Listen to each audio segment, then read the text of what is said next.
നമുക്കൊരു ഷോപ്പിങ്ങിന് പോയാലോ?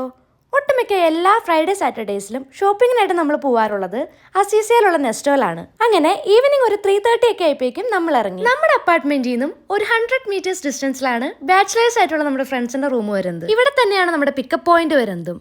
നോർമലി എവിടെ പോകാനാണെങ്കിലും ലേറ്റ് ആയിട്ട് എത്താറുള്ള ഞങ്ങള് അന്ന് നേരത്തെ എത്തിയിരുന്നു. അതുകൊണ്ടാവാം ഊബർ കിട്ടിയില്ല. ലാസ്റ്റ് ഹനീഫ് ഭായിയുടെ വണ്ടി വിളിച്ചിട്ടാണ് നമ്മൾ പോണത്. ഹനീഫ് ഭായ് ഒരു പാകിസ്ഥാനിയാണ് കേട്ടോ.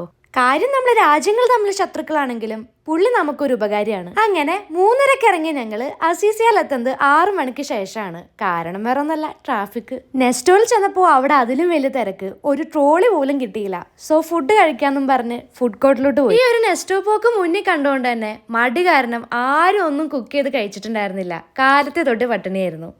സാധാരണ ഓർഡർ ചെയ്യാറുള്ളതില് ഏതെങ്കിലും 2 ഐറ്റം ഫ്ലോപ്പ് ആവാറ പതിവ്. പക്ഷെ ഇത്തവണ വിശപ്പുകൊണ്ടാണെന്ന് അറിയില്ല, എല്ലാം നല്ല അടിപൊളി ടേസ്റ്റ് ആയിരുന്നു. ഫുഡിങ് ഒക്കെ കഴിഞ്ഞ് ഒരു ട്രോളിയൊക്കെ സെറ്റ് ചെയ്ത് ഷോപ്പിങ്ങിന് ഇറങ്ങി. 1-2 ട്രൈ ചെയ്തെങ്കിലും എനിക്കെന്തോ അതങ്ങ് ഇഷ്ടപ്പെട്ടില്ല. സോ അതവിടെ ലീവ് ചെയ്തിട്ട് അടുത്ത ഏരിയയിലേക്ക് പോയി. ഇപ്പോൾ എത്തിപ്പെട്ട് നിൽക്കുന്നത് കിഡ്സിന്റെ സെക്ഷനിലാണ്. ഒരാവശ്യമില്ലെങ്കിലും എല്ലാ മുക്കും മൂലം ഇറങ്ങിയിട്ടാണ് നമ്മൾ ആവശ്യ സാധനങ്ങൾ എടുക്കാൻ പോവാറുള്ളൂ. എന്താണെന്നറിയില്ല, ഇവിടെ എത്തുമ്പോൾ എല്ലാവർക്കും നൊസ്റ്റാൾജി അങ്ങ് കയറി പിടിക്കും.